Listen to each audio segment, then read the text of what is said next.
Professor, how long does the United States have before it collapses? I do not know, Lizzie, but I can tell you how to figure out the answer. Please explain, Professor. If countries that were third world 20 years ago are suddenly becoming first world, then the end is near for the United States. Please elaborate. If a country like Paraguay starts to develop very rapidly, it is not because Paraguay finally got its act together. It is because Americans with money are leaving the United States and moving to Paraguay. Once they're in Paraguay, they want the place to be nice, so they fix it up. They want clubs, therefore they want decent roads, decent airports, and so on. But can't a country develop on its own? Yes, if it's South Korea. But not if it's a country that has persistently performed badly. There is such a thing as change, but change happens within the typically rather narrow corridors set by culture and genetics. A place like Russia can undergo enormous economic and cultural fluctuations within a short period of time. For it is the country of Tolstoy and Kolmogorov, and it can rise and fall on its own. But if Guatemala is suddenly doing well, it has nothing to do with what Guatemalans are doing. Setting aside countries that are capable of autonomous development, such as Turkey, which countries are now rich that were poor 30 years ago? That I do not know, but I suspect that a number of Latin American countries are dramatically wealthier than they were 30 years ago. How sure are you of that? Not sure, but I have a strong hunch that a lot of little nooks and crannies of wealth are popping up around the world. And if I'm right about that, it's because American money is leaving America. Is the capital flight you are referring to the cause or the effect of America's imminent financial fall? It is the effect, not the cause.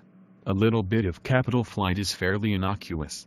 But people with money tend to know a lot about the financial condition of their country, and if they are pulling their money out of a given place, it is because they know something.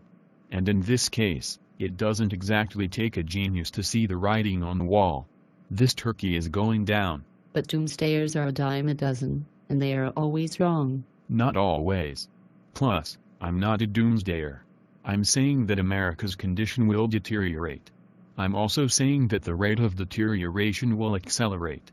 The first claim is obviously true, and the second is a reasonable extrapolation from current trends. Also, Americans are used to a very high standard of living.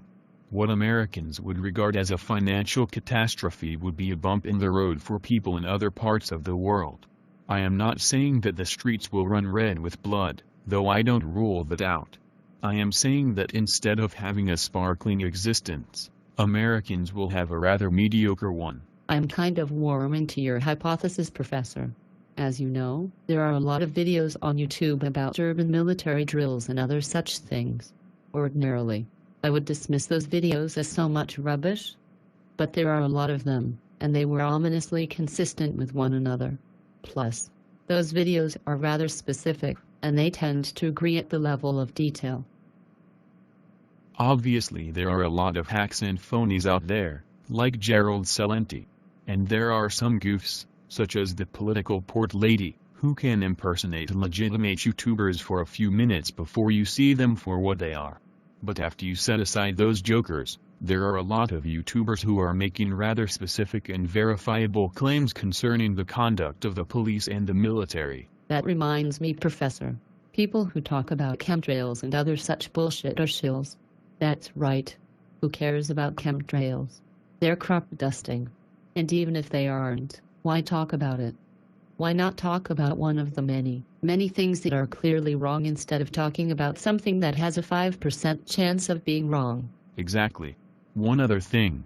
Propaganda tends to mold itself around the truth. Don't get me wrong. A lot of propaganda is totally false, but propaganda tends to be more effective if it makes some allowances for reality. So can give some weight to the things said by the likes of Gerald Celente and that political port lady. Break it down for me, Professor. When you start to see a place like Panama become suspiciously first world, then it's time to pack your bags and move to Panama, because that's where the money is. Learn Spanish if you don't speak it already, and move to South America. That's what I'm doing. I think I'll join you. Americans are dicks. And they deserve what's coming to them, Chow. I longer have a shred of sympathy for anyone in this country.